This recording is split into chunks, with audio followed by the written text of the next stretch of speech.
რუდოლფ შტაინერი, სახარება იოანესგან მერვე თავი. ინგლისურ გამოცემაში ასე ქვია: კაცობრიობის ევოლუცია და მისი დამოკიდებულება ქრისტეს პრინციპთან. ჩვენ დავინახეთ, რომ იოანეს სახარების არსობრივი გაგებისთვის სხვადასხვა კუთხით უნდა მივიახლოთ მას. გუშინ ავხსენით იოანეს სახარების ერთი უმნიშვნელოვანესი საიდუმლო. ახლა კი თუ გსურს სრულად აღვიქვათ გუშინ ხსენებული მისტერია, მოდით სიღრმისეულად განვიხილოთ ქრისტე იესოს მოვლინება ჩვენს პოსტ-ატლანტიდურ ეპოქაში. დღეს შევეცდებით გავიგოთ, რატომ ვლინდება ქრისტე როგორც ადამიანი, განვითარების სწორედ იმ კონკრეტულ მომენტში. ამასთან დაკავშირებით გავიხსენოთ ის, რასაც ბოლო ლექციებში პოსტ-ატლანტიდური ეპოქის მიწიერი კაცობრიობის განვითარების განხილვისას ნაწილობრივ უკვე შევეხეთ. არაერთ გზის აღმინიშნავს, რომ ჩვენი უშორესი წინაპრები ცხოვრობდნენ დედამიწის დასავლეთ ნაწილში, დღევანდელი ატლანტიდის ოკეანის ტერიტორიაზე. ესე იგი, ჩვენი წინაპრები ძველ ატლანტიდაში ცხოვრობდნენ. გუშინ ვთქვით, როგორ აღიქმებოდა ჩვენი ატლანტიდელი წინაპრების ფიზიკური სხეული. დავინახეთ, რომ ფიზიკურმა სხეულმა, როგორსაც დღეს გარეგრძნობადი ორგანოებით აღვიქვამთ, თავის დღევანდელ ხორციელ სიმკვრივეს მხოლოდ ნელ-ნელა და თანდათანობით მიაღწია. ასევე აღნიშნეთ, რომ ადამიანი გარკვეულწილად მხოლოდ ატლანტიდის ეპოქის ბოლო პერიოდში დაემსგავსა დღევანდელ ადამიანს. მაგრამ ატლანტიდის ამ ბოლო მესამედშიც კი იგი მნიშვნელოვნად განსხვავდებოდა ჩვენგან, თუმცა გარეგნული სხვაობა არც თუ დიდი იყო. რათა უკეთ გავიგოთ, რამდენად წინ წავიდა ადამიანი, შევადაროთ იგი დღეს არსებულ რომელიმე მაღალ განვითარებულ ცხოველს. ჩვენთვის ცნობილია ის არსებითი, რაც ადამიანს დღევანდელი უმაღლესი განვითარების ცხოველისგან განასხვავებს. ნებისმიერი ცხოველი ფიზიკურ პლანზე ფიზიკური, ეთერული და ასტრალური სხეულებისგან შედგება. ცხოველის არსებას ფიზიკურ სამყაროში ეს სამი შემადგენელი წევრი წარმოაჩენს. როგორც ვხედავთ, ფიზიკური სამყაროში მხოლოდ ფიზიკური როდი გვეძლება. შეცდომა იმის ფიქრი, რომ ყოველივე ეთერული ან ასტრალურ სამყაროში უნდა ვეძებოთ. მართალია, ფიზიკური ორგანოებით ფიზიკურ სამყაროში მხოლოდ ფიზიკურს ვხედავთ, მაგრამ არა იმიტომ, რომ აქ მხოლოდ ფიზიკური არსებობს, არამც და არამც. ცხოველებს ფიზიკურ სამყაროში ნათელმხილველისთვის ხილული ეთერული და ასტრალური სხეულებიც აქვთ. და მხოლოდ მაშინ, როცა საკუთრივ ცხოველის მესთან მიახლება გსურს, ფიზიკურიდან უნდა განვიმაღლოთ ეთერულ სამყაროში, სადაც ცხოველთა კრებითი სამშვიდველი ან კრებითი მე იმყოფება. ადამიანსა და ცხოველს შორის უწინარესი სხვაობა ის გახლავთ, რომ ადამიანის მე ფიზიკურ სამყაროშია. ანუ ადამიანი ფიზიკურ სამყაროში ფიზიკური სხეულისგან, ეთერული სხეულისგან, ასტრალური სხეულისგან და მესგან შედგება. თუმცა ბოლო სამი წევრი, ეთერული, ასტრალური და მე, მხოლოდ ნათელმხილველური ცნობიერებისთვის არის ხელმისაწვდომი. ადამიანსა და ცხოველს შორის ზემოაღნიშნულ სხვაობას ნათელმხილველი შემდეგნაირად აღიქვამს. იგი აკვირდება მაგალითად ცხენს. მისი მოგრძო, წინწაშვერილი თავპირის გაყოლებაზე ხედავს ერთგვარ ეთერულ წანაზარდს და ამბობს, ცხენის ეთერული თავი მისი ფიზიკური თავის გარეთ გამოდის. ფიზიკური და ეთერული თავები ერთმანეთს არ ემთხვევა. რაც შეეხება ნათელმხილველურად დანახულ თანამედროვე ადამიანს, მისი ეთერული თავი ფორმითაც და ზომითაც მიახლოებით ფიზიკურის თანაგვანია. ნათელმხილველისთვის განსაკუთრებით განმაცვიფრებელია სპილო, რომელსაც უჩვეულოდ დიდი ეთერული თავი აქვს. იგი მართლაც ერთობუცნაური სასწაულებრივი ცხოველია. თანამედროვე ადამიანის ფიზიკური და ეთერული თავები თითქმის ფარავს ერთმანეთს და, როგორც მოგახსენეთ, ფორმითა და სიდიდით თითქმის ერთნაირია. მაგრამ ეს ყოველთვის ასე არ იყო. ეთერული თავი ფიზიკურ თავს მხოლოდ ატლანტიდის ბოლო მესამედში გაუთანაბრდა. ძველ ატლანტიდელთა ეთერული თავი სააგრძნობლად გამოეყოფოდა ფიზიკურს. შემდეგ ისინი თანდათან გაუტოლდნენ და შეიძლება ითქვას შეეზარდნენ ერთმანეთს. ასე რომ ატლანტიდის პერიოდის ბოლო მესამედში ფიზიკურმა და ეთერულმა თავებმა ერთმანეთი დაფარეს, ანუ ერთმანეთს დაემთხნენ. ტვინში თვალების მახლობლად არის წერტილი, რომელიც ამჟამად ეთერული თავის გარკვეულ წერტილს ემთხვევა. წარსულში ეს წერტილები დაშორიშორებული იყო. ეთერული წერტილი ტვინის გარეთ იმყოფებოდა. ეს ორი მეტად მნიშვნელოვანი წერტილი ერთმანეთს მაშინ დაემთხვა, როდესაც ადამიანმა პირველად წარმოთქვა და თავის თავს პირველად უთხრა მე. ამ დროს წარმოიშვა მასში ის, რასაც ცნობიერ სამშვენივალს ვუწოდებთ. ეთერული თავის ფიზიკურთან თანმთხვევის წყალობით ფიზიკურმა საგრძნობლად იცვალა ფორმა. თანამედროვე ადამიანის თავთან შედარებით ძველი ატლანტიდელის თავი სხვაგვარად გამოიყურებოდა. თანამედროვე განვითარებას უკეთ გავიგებთ, თუკი ზოგადად მაინც განვიხილავთ ძველი ატლანტიდის ფიზიკურ პირობებს. ძველი ატლანტიდის კუთხე კუნჭულ რომ დაგევლოთ. ვერსად, ვერც ერთ მის წერტილში ვერ შეიგრძნობდით ერთმანეთისგან განცალკევებულ წვიმას, ნისლს, ჰაერსა თუ მზის ნათებას, როგორც ამას დღევანდელ ხმელეთზე შევიგრძნობთ. ნისლი ხბურავდა მის ჩრდილო რეგიონებსაც, სკანდინავიის დასავლეთით. დღევანდელი ირლანდიის და მისგან უფრო შორს, დასავლეთ ტერიტორიაზე, იქ სადაც სახლობდნენ ადამიანები, მათთვის სრულიად უცხო იყო წვიმის, მზის ნათელის ის მკვეთრი განსხვავებულობა დღეს რომ გვაქვს. მზე ნისლში იყო დაძირული. მხოლოდ ატლანტიდის წარღვნის შემდეგ დადგა დრო, როდესაც ნისლოვანი მასები დაწდა და ჰაერი დაიწმინდა. ძველ ატლანტიდაში ვერსად წააწყდებოდით ერთ საუცხოო, დღეს ყველასთვის კარგად ცნობილ ბუნების მოვლენას, ცისარტყელას, რომელიც ატმოსფეროში წვიმის და მზის სხივების მხოლოდ თანამედროვე გადანაწილების პირობებშია შესაძლებელი. ატლანტიდურ წარღვმამდე ცისარტყელას დიახაც ვერსად ნახავდით. და თუ კი მივიღებთ იდუმალთ მეტყველების ამ ცნობას და გავიხსენებთ როგორ აღწერს ატლანტიდის წარღვნას სხვადასხვა მითი თუ გადმოცემა, თუ კი გავიხსენებთ თქმულებებს ნოეზე, რომელმაც წარღვნის შემდეგ პირველმა იხილა ცისარტყელით მორკალულეცა, მაშინ გავიგებთ რაოდენ ღრმა და ზედმიწევნით სარწმუნოა რელიგიური წყაროები. რადგან ჭეშმარიტად ადამიანმა მხოლოდ ატლანტიდის წარღვნის შემდეგ იხილა ცისარტყელა. ყოველ ადამიანს შეუძლია ოკულტიზმში ბეჯითი დინჯი მუშაობით თავად განიცადოს, თავად დარწმუნდეს რელიგიური წყაროების უტყუარობაში. თუმცა, რა თქმა უნდა, ჯერ ელემენტარული ოკულტური ანბანის დაუფლებაა საჭირო. ატლანტიდური ეპოქის დამლევს გაირკვა, რომ ადამიანის გარეგანი თუ შინაგანი არსებობისთვის ყველაზე ხელსაყრელი პირობები იყო თანამედროვე ირლანდიის მახლობელ ხმელეთის ნაწილზე, რომელიც დღეს წყლითაა დაფარული. ამან განაპირობა ის, რომ იქ ატლანტიდის ხალხებს შორის წარმოიშვა ხალხი, რომელიც თავისუფალი ადამიანური თვითცნობიერების განვითარებისთვის უფრო უნარიანი და ნიჭიერი აღმოჩნდა. ფრჩხილებში უწერია წინარე სემიტები. მათი ბელადი წესისამებრ დიდი ხელდასხმული უნდა ყოფილიყო. ამ ბელადის მიერ იქაურ ხალხთაგან არჩეული იქნა შედარებით განვითარებული ინდივიდები, რომლებიც მან ევროპისა და აზიის გავლით აღმოსავლეთისკენ, ტიბეტისკენ წარმართა.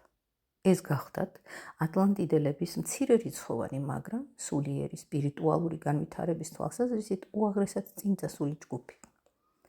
ატლანტიდის ბოლო პერიოდში მისი დასავლეთი რეგიონები უფრო და უფრო მეტად იძირება წყალში. შესაბამისად, უფრო მკაფიოდ ინაქვთება ევროპის მატერიკი.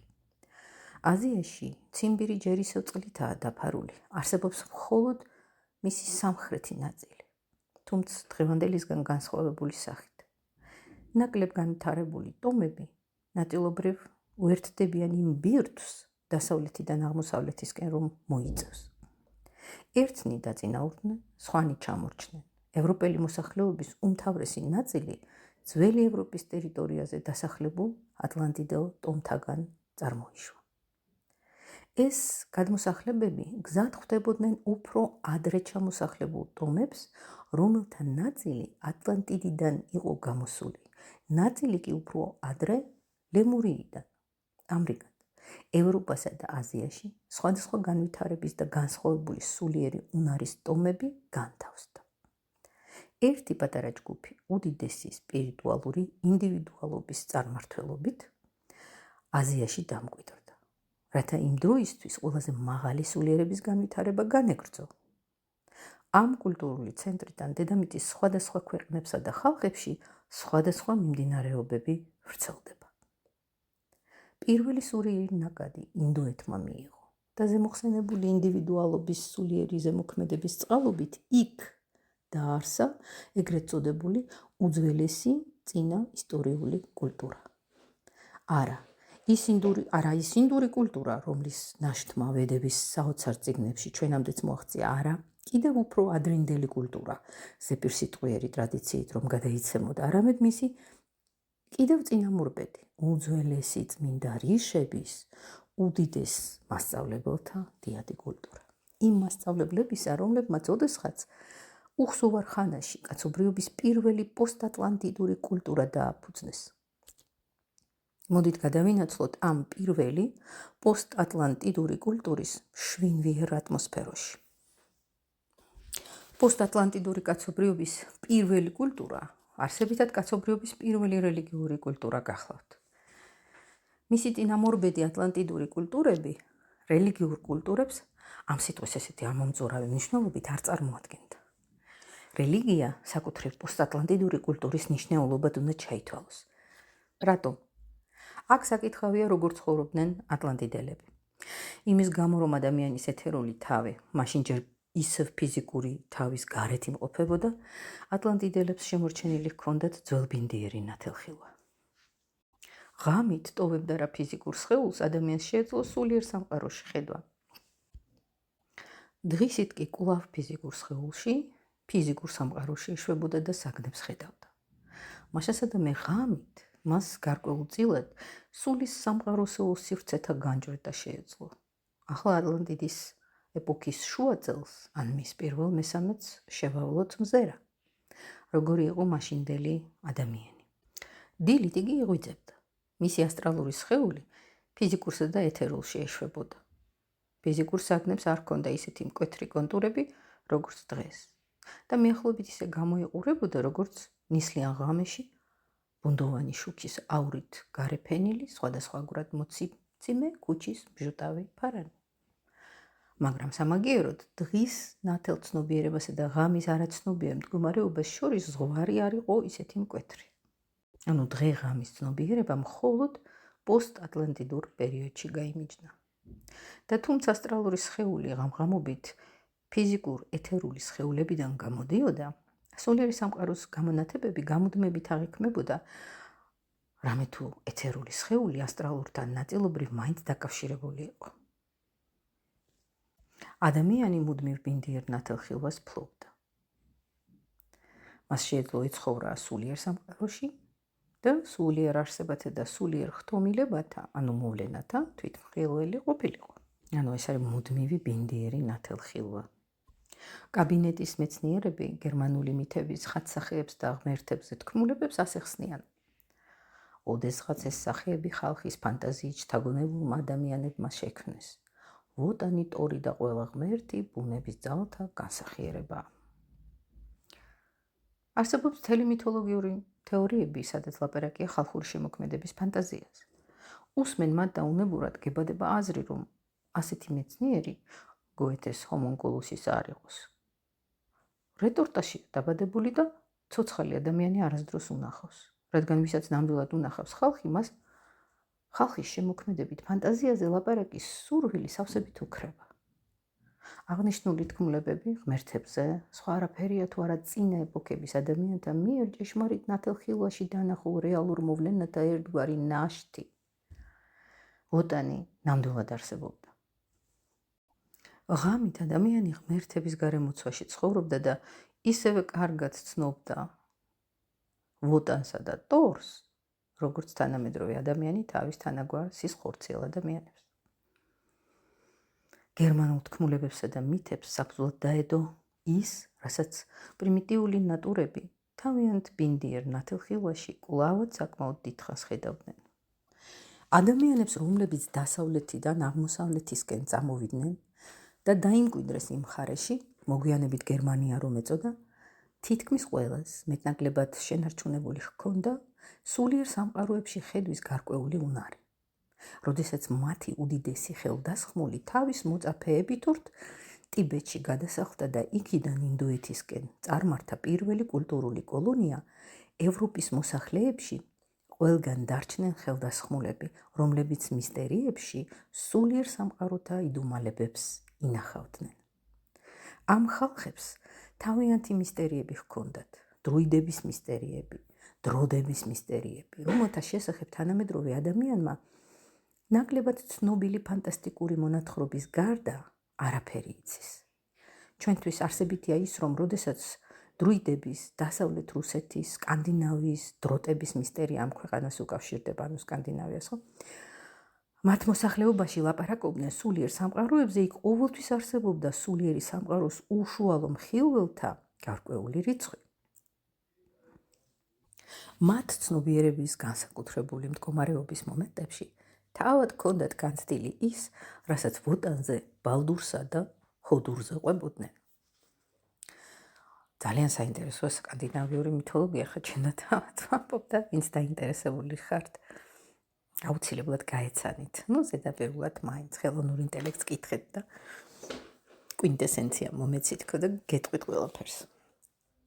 მას ზოგიერთები კი, ვისაც ამგვარი განცდის უნარი არ გააჩნდა, ამ ამბებს სანდო მეზობლისგან იგებდა.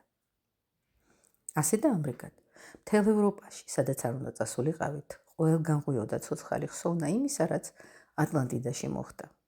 ეს მდგომარეობა შეიძლება განისაზღვროს როგორც ადამიანთა ბუნებრივი ურთიერთობა სულიერ სამყაროსთან. დღეს ზეცას რომ უწოდებენ. ადამიანი გამუდმებით ურთიერთობდა სულიერ სამყაროსთან და მასში ცხოვრობდა. სხვაგვარად რომ ვთქვათ, რათა ერწმუნა სულიერი სამყაროს არსებობა, მას არავითარი რელიგია არ ესაჭიროებოდა, რამე თუ რელიგია კავშირს, ფიზიკური სამყაროს სულიერთან კავშირს ნიშნავს. მაშინ კი სულიერ სამყაროსთან რაიმე განსაკუთრებული კავშირი არც იყო საჭირო. ადამიანი სულიერი სამყაროს ყოფიერების უშუალო გამოცდილებას ფლობდა. სულიერი სამყარო ადამიანის უშუალო გამოცდილების სამყარო გახლდათ. როგორც თქვენ არ საჭიროებთ მინდვრის ყვავილების, ტყის ცხოველების რწმენას, რადგან უშუალოდ ხედავთ, ასევე ატლანტიდის მკვიდრს ღმერთი და სულები არა რელიგიის საფუძველზე, არამედ საკუთარი განცდიდან სწამდა. განვითარების კვალდაკვალ ადამიანმა თანდათან მიაღწია დღის ნათელ ცხადიერ ცნობიერებას. ეს ცნობიერება ძველი ნათელხილვის სტილ მან საბოლოოდ ატლანტიდის შემდგომ მიიღო. მომავალში იგი ამოდესღაც დაკარგულ ნათელხილვასაც დაიბრუნებს და დღის ნათელ ცნობიერებას შეუერთებს. ჩვენი ევროპელი წინაპრების თქმულებები და მითები გარდასულ დროთა მოგონებებში ჩაბეჭდილ ხაცახეებს წარმოგვიჩენს. რაში მდგომარეობს განვითარების არსი? პირველი, რაც შეიძლება ამ მიმართებით ითქვას, არის ის, რომ აღმოსავლეთისკენ, ტიბეტისკენ გადასახლებული ხალხის ყველაზე დიდი მიღწევა, რაოდენ უცნაურადაც უნდა გეჩვენოთ, სწორედ ძველი ბინდიერი ნათელხილვის დაკარგვა იყო. როგორ შეიძლება განისაზღვროს მეოთხე რასიდან მეხუთეში გადასვლასთან დაკავშირებული პროგრესი? დიახ, ეს არის დღის ცნობიერების მოპოვება და ძველი ნათელხილვის დაკარგვა. და ადამიანთა ზემოხსენებული მცირერიცხოვანი ჯგუფის უდიდესმა ხელდასხმულმა ბელადმა ეს ხალხი გაიყოლია, რათა ისინი ძველი ნათელხილვის საფეხურზე გაჩერებულ ძველ ატლანტიდელთა შორის არ დარჩენილიყვნენ. ამ გამოყვანილ ხალხთაგან უმაღლეს სამყაროებში მხოლოდ ოკულტური წვრთნის საგანგებო დისციპლინას დაუფლებულნი დაიშვებოდნენ. რა შემორჩათ პირველი პოსტატლანტიდური დროის ადამიანებს ღვთაებრივ სულიერ სამყაროებთან წარსულის ურთიერთობიდან? მარტოოდენ მონატრების სევდა.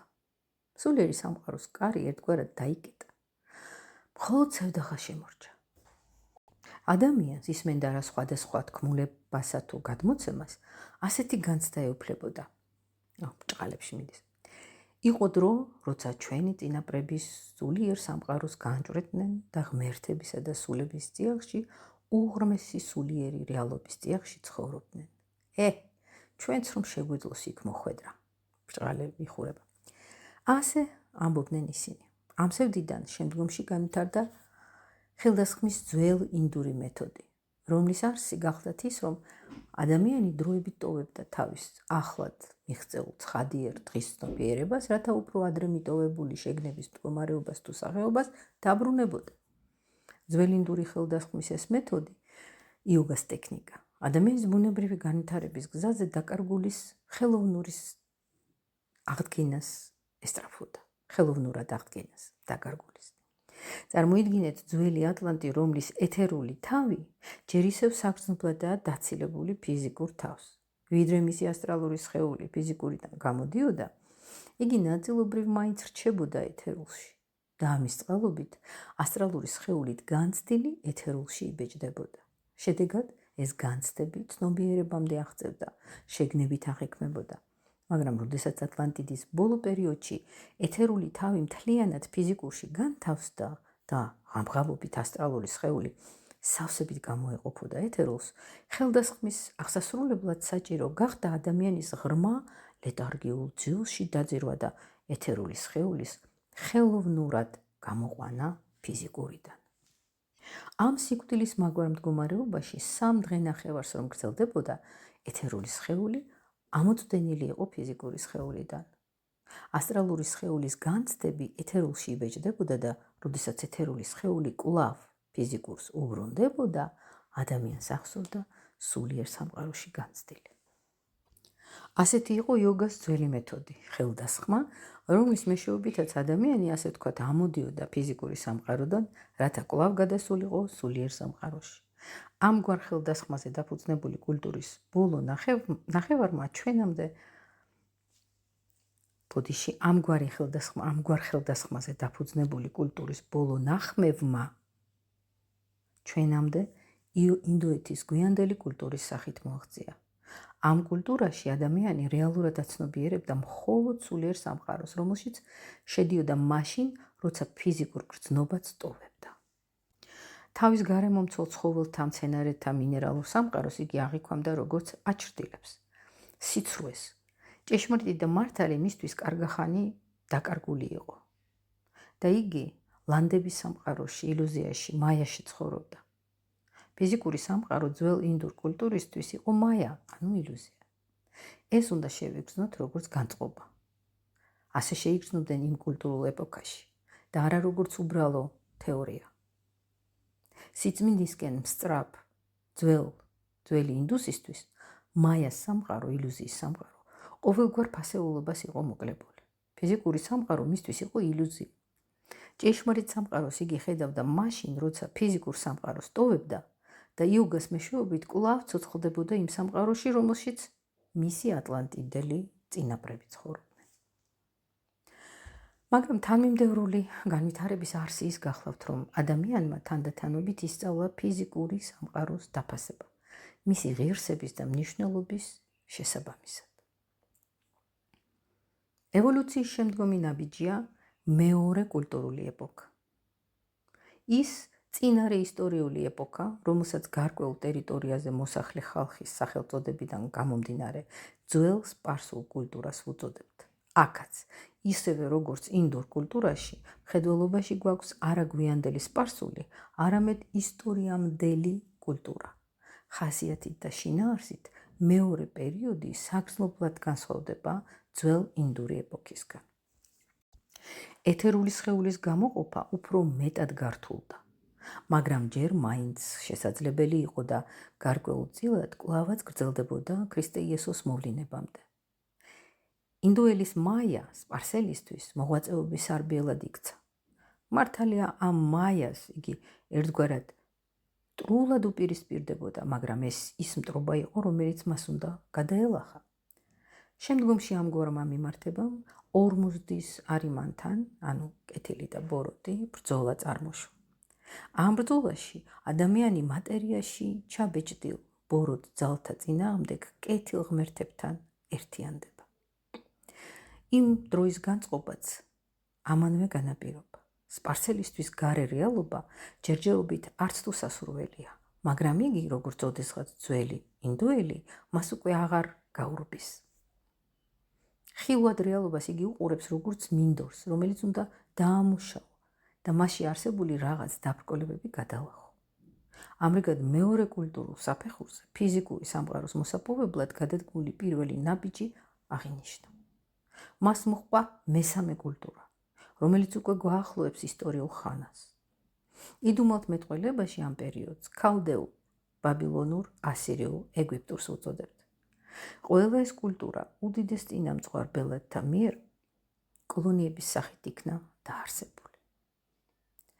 პირველმა კოლონიამ ძველ ინდურ კულტურას დაუდო დასაბამი. მეორემ საფუძველი ჩაუყარა ძველ სპარსულ კულტურულ ცენტრს.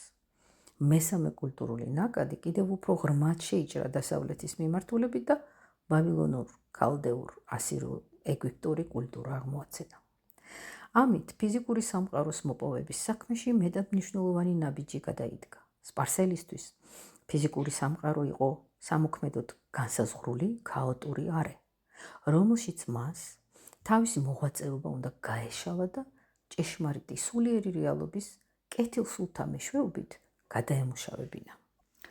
მესამე კულტურის ადამიანები კიდევ უფრო მეტად შეეთვისნენ, უფრო ჭიდროდ დაუახლოვდნენ ფიზიკურ სამყაროს. შეხედეთ ძველ ქალდეურ ასტრონომიას. პოსტატლანტიდური ეპოქის ადამიანის სულის ამ შესანიშნავ მართლაც დიდებულ ქმნილებას. შეხედეთ, როგორ იკვლევენ ვარსკვლავთა მოძრაობას, ზეციურ კანონებს. ძველი ინდოელი ზეცისკენ აღაპყრობდა მზერას და იტყოდა: გარჯად არ ღირს ვარსკვლავთა მოძრაობა. ბუდიში გარჯად არ ღირს ვარსკვლავთა ძრაობის და მასში გამოხატული კანონების კვლევა, როგორიც არ უნდა იყვნენ ისინი. ამას იტყოდა, ესე იგი, ძველი ინდუსი. მესამე კულტურის ადამიანისთვის კი ამ კანონების წვდომა უკვე უაღრესად მნიშვნელოვანია. ეგვიპტემ მოგვცა გეომეტრია. ევკლიდე იკვლევს დედამიწის აღნაგს. მაიას შეისწავლიან, იქმნება გარემეცნიერება. ადამიანი სწავლობს ღმერთების აზრებს და შეიგრძნობს საკუთარი შემოქმედების იმ ხელწერასთან შეთანხმიერების აუცილებლობას მატერიაში ღმერთების ხელით რომ იქნა ჩაწერილი. სულ სხვაგვარად ესმოდათ ეგვიპტურ ქალდეურ ეპოქაში სახელმწიფოს როლი და დანიშნულება. რაგიღა წარმართველი და ხელმძღვანელი ინდივიდუალობები ციურ სხეულთა მოძრაობის კანონებს ფლობდნენ, მათ იცოდნენ, რომ სამყაროში ყოველივე ერთი მეორეს უნდა შეესაბამებოდეს. აკვირდებოდნენ რა ზეცას, იმასაც წინასწარმეტყველებდნენ, რაც დედამიწაზე უნდა მომხდარიყო. მეოთხე კულტურის დასაწყისსაც შემორჩა ცნობიერება, რომ მიწიერი ხთომილება, ანუ მოვლენები ხო მიწი, ზეცაში მომხდარს უნდა შეესაბამებოდეს. ახალი ერის დამდეგს ძველ მისტერიებში უკვე კარგახანია იცოდნენ იმ მოვლენათა შესახებ, რაც მომავალში უნდა მომხდარიყო. მაგალითად, მისტერიების სიბრძნიდან რომის ისტორიის დასაწყისშივე ცნობილი იყო, რომ ახლოვდებოდა დრო, როდესაც მრავალი სხვადასხვა მოვლენა გათამაშდებოდა ალბა ლონგას მიდამოებში და გამგები გაიგებს, რომ აქ ღრმა სიმბოლურ აზრზე მიეთითება. იგულისხმება რომის კულტურა, რომელიც ქურუმების სიბრძნიდან წარმოსდგა. ალბა ლონგა ქურუმების გრძელ სამოსელს ერქვა. ამრიგად იმ უძველეს ხანაში მომავლის ისტორიული მოვლენებიც მოინიშნებოდა. ასახელებდნენ ერთი მეორის მომდევნო ეპოქას. მომავალი 7 ეპოქად უნდა ყოფილიყო დაყოფილი. ისტორიის ზოგადი თანმიმდევრობაც ცნობილი გახდათ და შემიძლია სულ იოლად დაგისაბუთოთ, რომ რომის 7 მეფეში სიბილას წიგნებში რომის ეპოქის დასაწყისშივე რომ იქნენ შეტანილი, უკვე ნაწინასწარმეტყველები იყო ისტორიის ანალები. იმ დროის ადამიანებმა კიცეთ იცოდნენ, რომ სწორედ მათ უნდა ამოეწურათ და აღესრულებინათ, რაც იქ ეწერა და მნიშვნელოვანი მოვლენების ჟამს ისინი ამ წმინდა წიგნებს მიმართავდნენ. ამით აიხსნება სიბილას წმინდა წიგნებისადმი მოწიწება და პატივისცემა. ასე და ამგვარად, მესამე კულტურის ადამიანი სულ სდებდა მატერიაში. სულით მსჭვალავდა გარე სამყაროს. ისტორიის ურიცხი აღმონაცენი გამოსჭვევის ამ პერიოდის ქნადობაში და ჩვენი დრო მართებულად გაგებული იქნება მხოლოდ მაშინ, როდესაც დღევანდელობის და იმჟამინდელი ყოფიერების კავშირებზე მიმატითებელ ნიშანდობლიობებს გავაცნობიერებთ. ერთი ასეთი ნიშანდობლიობა დამაჯერებლად წარმოგვიჩენს იმ განსაცვიფრებელ ურთიერთმიმართებებს, საგანთა სიღრმისეული ჭვრეტისას რომ იხსნება. ცნობილია, რომ ჩვენს დროში ეგოიზმი და უტილიტარიზმი აპოთეოზს აღწევს. არასდროს ყოფილა კულტურა ასე ეგოისტური, იდეალისგან დაცლილი, როგორც დღეს. მომავალში ეს ტენდენცია კიდევ უფრო გაძლიერდება, რადგან დღეს სული სავსებით დაინთქა მატერიალურ კულტურაში. უახლესი დროის უდიდეს აღმოჩენებსა და გამოგონებებზე, განსაკუთრებით მე-19 საუკუნეში, კაცობრიობამ წარმოუდგენელი სულიერი ძალები დახარჯა. რამდენი სულიერი ძალა ჩაიდო ტელეგრაფში, ტელეფონში, რკინიგზაში და ასე შემდეგ. რამდენი სულიერი ძალა კრისტალიზირებული დედამიწის სავაჭრო ურთიერთობებში. რამდენი სულიერი ძალა ხმარდება იმას, რომ აქ შედგენილი ჩეკის პაწია ქაღალდის საფუძველზე ტოკიოში მავანს გარკვეული თანხა გაეცეს. მე გიკითხებით, განა ეს სულიერი ძალა სულიერ პროცესს მოხმარდა? ვინც საგნებს პირისპირ უყურებს იტყვის, დიახ, თქვენ გაიყვანეთ რკინიგზა, მაგრამ ამ რკინიგზით გადაგაქვთ მხოლოდ ის, რაც თქვენი კუჭისთვისაა საჭირო, ხოლო თუ კი თავად მგზავრობთ ისევ და ისევ თქვენი მოთხოვნების დასაკმაყოფილებლად. დაფიქრდით, რამდენად არსებითია სულის მეცნიერებისთვის ორ ქვას შუა ქვავს ადამიანი ხორბალს, თუ ფქვილი ტელეგრაფის და გემის მეშვეობით შორიდან შემოაქვთ და ასე შემდეგ. ენით აუწერელ სულიერ ძალისხმევას ანდომებს ადამიანი თავის პირადული მიზნების განხორციელებას. რაში ვლინდება ადამიანის ამგვარი ქმედებებით მიღწეული წარმატების აზრი? რა თქმა უნდა, არა თეოსოფიაში, ესე იგი სულიერ ჭეშმარიტებებში. ტელეგრაფებისა და გემების გამოყენება უპირველეს ყოვლისა ამერიკიდან ევროპაში გადაზიდული ბამბის ნედლეულის რაოდენობაზეა გათვლილი. ესე იგი, თავი და თავი ისევ პირადი სარგებლობაა. ადამიანები ძირიან ბუდიანად ჩაეშვნენ მატერიალურ პირად მოთხოვნათა დაკმაყოფილების მცდელობაში. მაგრამ ეგოისტური უტილიტარიზმის ამგვარი პრინციპი ოდესღაც უნდა განხორციელებულიყო, რათა მომავალში ერთიანი კაცობრიობის აღმასვლა ყოფილიყო შესაძლებელი.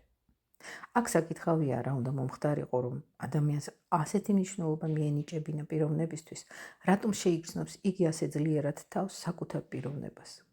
თავის საკუთარ პიროვნებას ასე ძლიერად რატომ შეიგრძნობს იგი?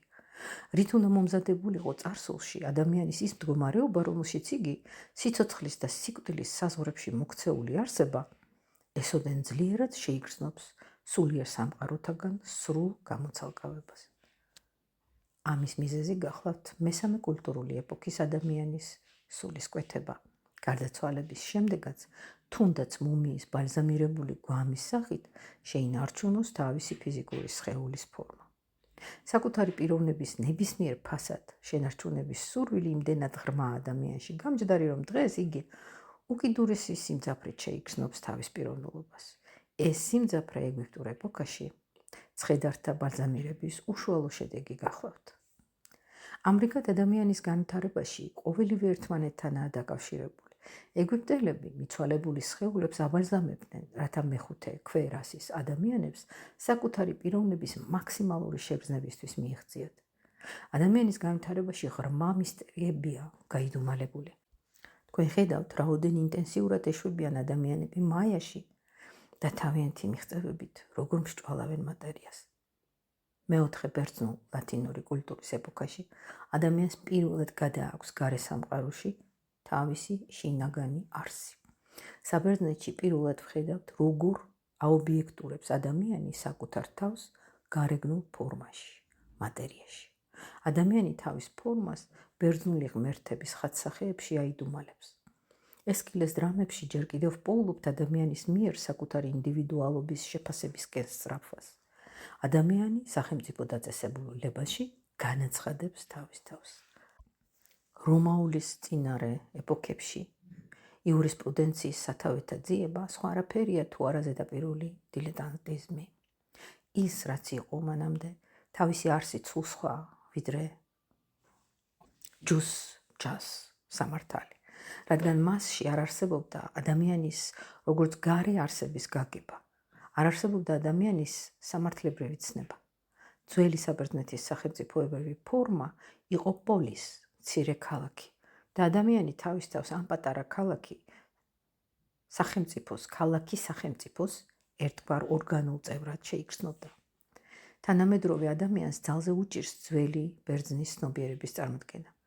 რომის კულტურა ფიზიკური სამყაროს მოხვეჭის საქმეში იმდენად წინ წავიდა, რომ ცალკეული ადამიანური პიროვნება მასში მხოლოდ რომაელი მოქალაქის სამართლებრივი სუბიექტის სახით შეიძლებოდა გამოვლენილიყო.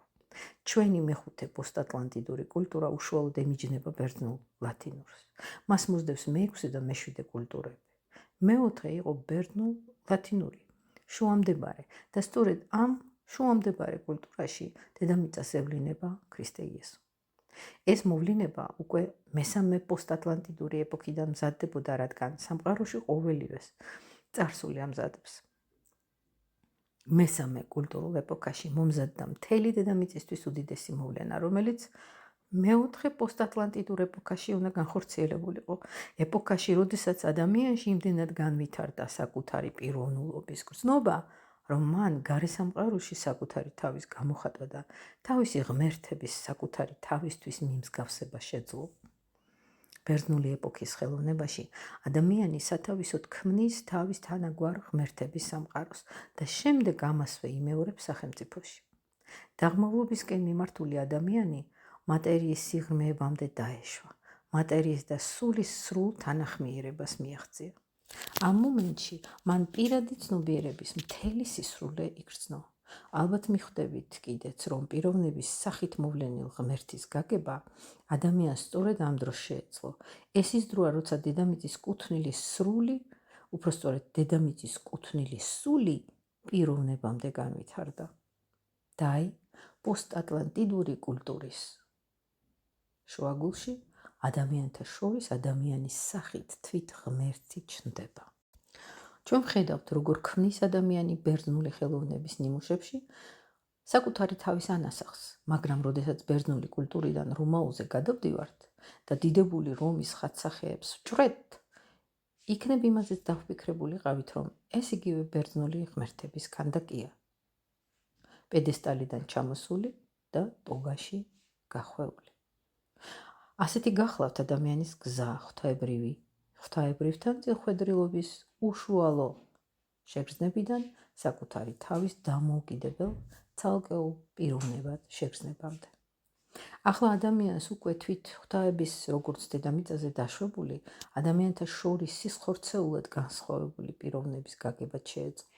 და ზემოთქმულიც იმას განმარტავს, თუ რატომ მოევლინა ქრისტე იესო დედამიწას სწორედ ადამიანის განვითარების აღნიშნულ მომენტში.